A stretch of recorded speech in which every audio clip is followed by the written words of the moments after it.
안녕하세요, 박 대표입니다. 모두들 힘든 시기입니다. 특히 주식시장에 몸담고 있으신 분들은 주식을 팔자니 좀 늦은 것 같고, 좀 주식을 한번 사볼까 이렇게 생각하니까 더 떨어질 것 같고, 한마디로 좀 모든 게 좀 까리한 그런 상황이죠, 속된 말로. 그죠? 이럴 때일수록 자기만의 어떤 중심 또는 뭐 철학 이런 것들이 좀 필요하지 않을까, 그렇게 생각해서 한번 가볍게 한번 만들어 봤습니다. 지난 주말에 이제 미국에서 감염 경로가 확인되지 않은 확진자가 나왔다, 이렇게 해서 이제 증시가 한번 충격을 받은 적이 있는데, 이게 첫 사망자는 좀 안 나왔으면 좋겠다, 이런 이제 속으로 바람이 있었는데, 결국은 주말에 이제 첫 사망자가 워싱턴 주인가요? 거기서 이제 발생을 했죠. 자, 근데 오늘 이제 두 번째 사망자 소식이 들렸어요. 어디에 있냐면 이제 뉴욕시에서 두 번째 사망자가 나왔다, 이런 얘기. 자, 그래서 이제 미국은 한국을 대상으로 해서 이제 여행 제한 이런 조치를 이제 취하고 이렇게 하고 있는데요. 문제는 이제 미국이 GDP가 20조 달러에 해당하는 세계에서 가장 큰 이제 경제 대국이라는 게 문제죠. 그래서 제조업이라든지 서비스업이라든지 물류라든지 이런 것들이 좀 차질이 생기면은 세계 경제에 미치는 임팩트는 한국이나 중국보다는 훨씬 더 파괴력이 큰 그런 그 나라이기 때문에 좀 심각한 상황이다, 이렇게 볼 수 있겠죠. 자, 그래도 뭐 불행 중 다행으로 이제 파월이 전면에 이제 나서서 지난 주말에 이런 얘기를 했죠. 성명서를 발표했는데, 뭐 미국 경제는 스트롱하다. 리스크가 코로나 바이러스라는 리스크가 생겼지만 우리는 면밀하게 관찰을 하고 있고, 필요하다면 이제 경기 부양을 위해서 모든 조치라든지 액션을 취하겠다. 자, 이런 것들이 이제 금리 인하라든지 아니면 이제 양적 완화 이런 것들로 시장에서 해석을 하면서 잠시 이제 안도감을 주는 그런 상황이 발생을 했죠. 자, 이 파월이라는 양반은 이제 트럼프하고 좀 사이가 좀 안 좋죠. 앙숙이죠, 그죠? 트럼프가 임명을 했습니다만은 금리 인하에서 상당히 이제 서로 의견이 좀 대립을 하면서 작년 9월인가요? 트럼프가 이 파월이라는 양반은 정말 말이 안 통하는 친구다, 이렇게 이제 트위터에다 비난을 하고 했었는데, 이런 위기 상황이 오니까 뭐 트럼프라든지 그 다음에 파월이 또 전면에 나서서 위기를 진화하려고 하는 그런 것들이 아마 이제 어떤 미국의 어떤 위기 관리 시스템이 좀 잘 돼 있다, 뭐 이렇게 좀 해석할 수도 있을 것 같아요. 자, 이분이죠. 뭐 레리 커들로라는 양반인데 국가경제위원회 위원장인가요? 우리나라 따지면은 뭐 경제 뭐 부총리 또는 뭐 기획재정부 뭐 이런 건가요? 이런 분이 까지 나서서 주가가 너무 싼 것 같다, 너무 좀 공포심에 빠지지 말아라, 이렇게 해서 또 진정시키는 또 발언을 하고요. 미국은 이제 고위 관료들, 정부, 여당, 야당 할 거 없이 전부 나서서 이제 위기를 진압하려고 하는 그런 이제 모양을 보이고 있죠. 자, 또 주말에 이제 중국의 PMI 제조업 지수가 굉장히 나쁘게 나오면서 이제 오늘 장 걱정을 많이 했는데, 오늘은 또 중국 시장은 상당히 또 견조하게 또 오르고 있습니다. 그 이유를 봤더니 역시 이제 중국에서 경기 부양을 위해서 또 다른 어떤 특단의 조치를 내놓을 거다, 이런 기대감이 또 일고 있는 것 같아요. 그래서 종합적으로 보면은 최근에 이제 미국에서 확진자, 그 다음에 첫 번째 사망자, 두 번째 사망자가 나오면서 코로나19에 대한 공포심이 점점 더 커지고 있지만, 반대로 금리 인하라든지 이런 어떤 그 미국에서 이런 시그널을 주고 있다. 그리고 미국의 고위 관료들이 이런 그 증시 폭락 사태를 진정시키기 위한 여러 가지 액션, 그리고 중국에서 추가적인 경기 부양책, 이런 것들이 또 좀 긍정적인 요인이 맞물리면서 시장이 생각보다 그렇게 오늘 하루만 보면 그렇게 많이 빠지지는 않는 그런 상황이네요.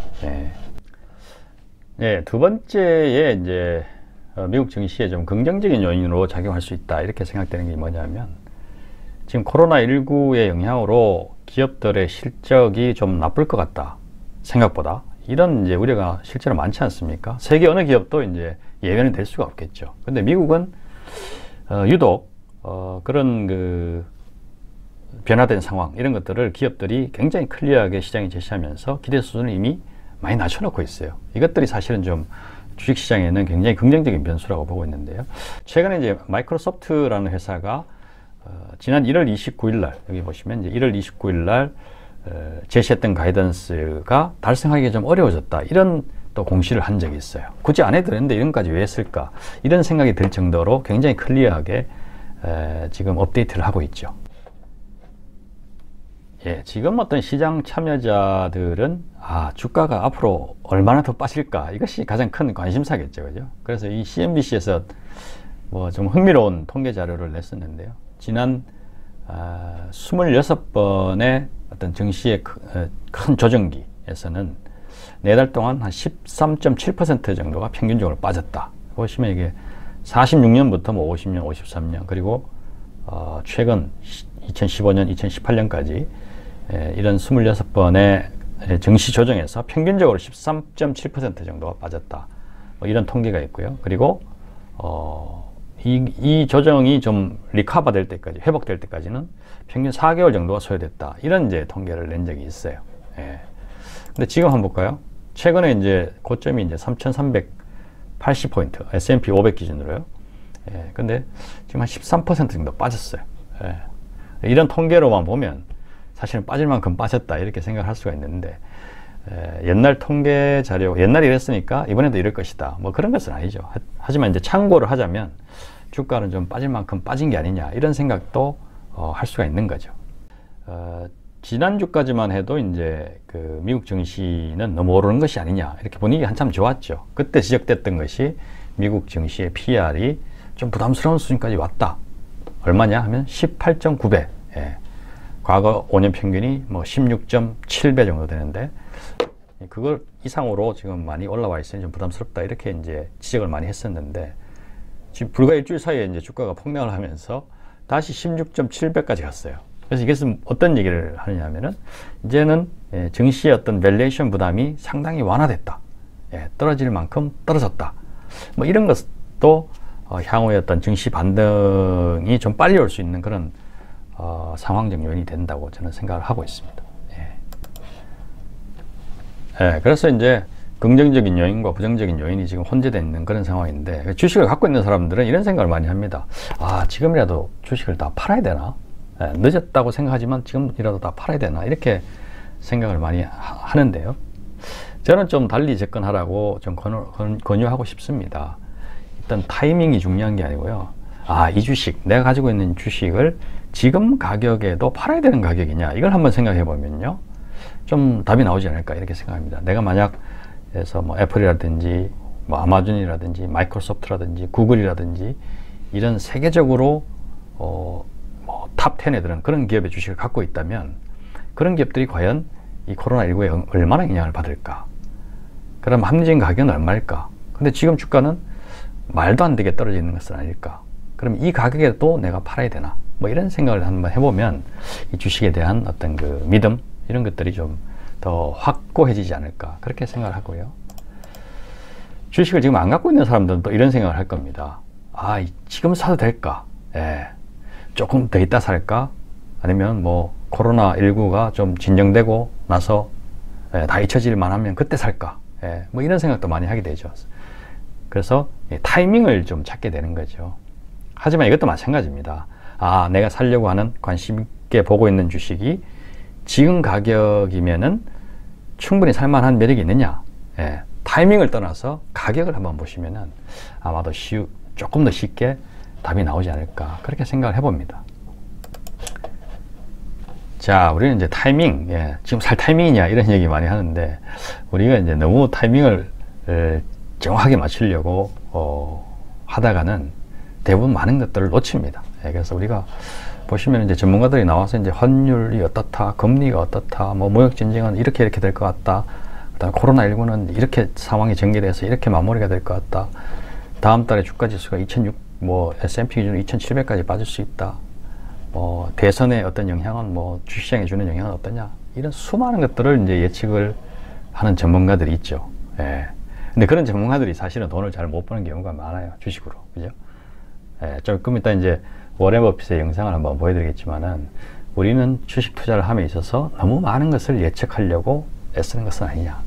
예, 다 안다는 것은 사실은 아는 게 별로 없다는 거하고 똑같아요. 그래서 내가 알고 싶은 것만 알면 돼요. 이 기업, 내가 살려고 하는 기업의 펀더멘탈이 어떻게 될 것 같다. 이 정도만 공부하는데도 굉장히 시간이 많이 걸리거든요. 그래서 너무나 많은 경제 변수들, 그리고 사실 이런 것도 우리가 예측하기 굉장히 힘든 영역이죠. 이 힘든 영역에 너무 진을 빼고 있는 것은 아닌가, 이렇게 한번 생각을 해보기도 합니다. 그러나 단 한 가지 우리가 기억을 해야 될 것은 뭐냐면, 주가는 결국은 이익과 같이 움직인다는 것이죠. 예. 뭐 짧은 기간엔 그렇지 않을 수도 있지만, 예, 주가는 결국은 이익과 같이 움직입니다. 이익이 늘어나는 기업은 주가가 오르고, 이익이 늘어나지 못한 기업은 잠시 반등할 수는 있어도 결국은 주가는 버티질 못하는, 그것이 진리입니다. 사실 이것만 알고 있으면 내가 중심을 좀 잡는 데 도움이 될 것 같아요. 그래서 코로나19의 예측은 원천적으로 불가능하죠. 이것들이 어떠한 형태로 전개될 것인가를 예측하는 것 자체도 상당히 어렵습니다. 예. 하지만 내가 갖고 있는 이 주식이 코로나19의 이익 측면에서 어느 정도 영향을 받는 주식이냐, 견딜 수 있느냐, 견딜 수 있다면 그냥 쭉 가져가시면 되는 거예요. 예, 저는 뭐 이 워렌 버핏 할아버지를 워낙 많은 사람들이 얘기하니까 저까지 뭐 얘기하고 싶지는 않은데, 간혹가다 이 할아버지가 말씀하시는 것들 중에 굉장히 좀 의미 있는 것들이 한두 가지는 있어요. 예, 그래서 제가 좀 준비를 했는데요. 이게 뭐 다른 영상을 좀 퍼왔는데 이렇게 자료를 제가 좀 명시를 했습니다. 출처를. 예. 한번 보실까요? The first thing viewers want to hear from you are your thoughts on what's happening with the coronavirus, if this is a reason to panic, and if you are worried about this. Well, I don't know I have any special thoughts beyond the news on the coronavirus. If you're buying a business, and that's what stocks are, businesses. In fact, people will be better off if they say, I bought a business today, not a stock today, because that gives a different perspective on it. Then the question is, 사업을 산다, 이런 것들은 상당히 좀 10-year or 20-year outlook for American businesses. 일주일 사이에 그 회사의 전망이 변하는 것은 24 아니다. hours or 48 hours, and we're going to sell your business based on 신문 뉴스 보고 자꾸 이렇게 today's 사업을 headlines. And if it 샀다 gives you a 팔다 말라 chance 이런 to buy 얘기. something that you like, and you can buy it even cheaper, then it's your good luck, basically. 싸게 살 But 수 if I 있으면 운이 think 좋은 that I can buy 거다. something 요거 for 있잖아요. potentially 요거. 10% cheaper, maybe more than that if I wait a week or a month, 더 기다리면 싸게 살 maybe 수 that's 있지 what I'm sitting 않나. around. 예, Well, if 타이밍 you 잘 think 잡으면 that, 되죠. then you're going to get 네가 그걸 알면 fabulously rich 지금 if you're 엄청난 right. 부자일 거다. Buying at 10-day intervals and keep taking your 10-day prediction. If I knew what the market was going to do, obviously, but I don't think anybody knows what the market's making an intelligent purchase at a given price. Everybody wants. 예, 사람들이 참 자기는 타이밍을 잘 맞출 거라고 생각을 합니다. 보통 그죠? 예. 그래서 이 워렌 버핏도 잘 못 맞추는 타이밍을 맞추고 워렌 버핏도 예측하기 힘든 수많은 경제 변수들을 우리가 예측하려고 헛된 시간을 쏟는 것은 아닌가, 이런 것들 한번 좀 생각해 볼 필요가 있는 것 같아요. 예. 예, 저는 뭐 이게 미국 증시가 이렇게 폭락을 하고 있음에도 불구하고 계속 미국 시장에 남아서 미국 기업들을 연구하고 투자를 할 겁니다. 가장 큰 이유는 과거에도 그랬듯이 미국 증시는 상당히 복원력이 있다. 외부 충격에 일시적으로 좀 장이 급락을 하더라도 금방 또 복원해내는 그런 복원력이 있다는 것이 가장 큰 장점이라고 생각을 합니다. 그럼 그 복원력은 어디서 나오는 걸까? 첫 번째는 세계적인 기업들의 이익이 상당히 견고하다. 예. 이것이 이제 가장 중요한 원동력이라고 보고 있어요. 두 번째는 미국이라는 나라의 시스템적 대응 능력. 예. 지금 보시듯이 뭐 파월도 나오고 커더도 나오고 트럼프도 나오고 여당 야당 행정부 할 거 없이 위기 상황에서는 상당히 큰 대응 능력을 보여주고 있다. 이런 것이 있고요. 세 번째는 미국 기업들의 그 투명성, 투명하기 때문에 예측 가능하다. 이런 장점들이 있죠. 아까 이제 마이크로소프트도 불과 한 달 만에 상황이 이렇게 변했으니까 우리 회사는 이렇게 될 것 같다라고 이렇게까지 얘기하는 나라는 세상 어느 어디에도 없습니다. 예, 굉장히 투명하죠, 미국 기업들은. 이 세 가지 이유 때문에 저는 미국 증시에 계속 투자를 하고 싶다. 뭐 이런 얘기를, 예, 이런 말이 있죠. 위기와 기회는 이제 동시에 찾아온다. 이런 얘기가 있는데, 이런 비유가 이제 적절할지 모르겠습니다만, 이제 버스가 이렇게 오잖아요. 버스 앞면에는 위기라는 번호판을 달고 있고 버스 뒷면에는 기회라는 번호판을 달고 있는, 그러니까 거의 동시에 또는 위기와 기회가 공존하는 그런 현상들이 많죠. 근데 우리가 이렇게 버스를 딱 앞면만 딱 쳐다보면은 위기라는 번호판밖에 안 보입니다. 그래서 타질 않죠. 또 어떤 사람은 또 버스에서 뛰어내립니다. 근데 버스가 지나가고 뒤에 번호판을 보면 기회라는 거죠. 그러나 이미 버스는 떠나고 마는 거죠. 항상 이렇게 위기와 기회는 공존하고 양면성을 가진 거니까 여러분들이 이제 딱 중심을 잡고 그렇게 이제 좀 투자를 해 나가셔야 할 그런 타이밍이 아닌가 이렇게 생각을 해봅니다. 여러분들 힘드시겠지만 성공 투자하시기 바랍니다. 이상 박 대표였습니다. 감사합니다.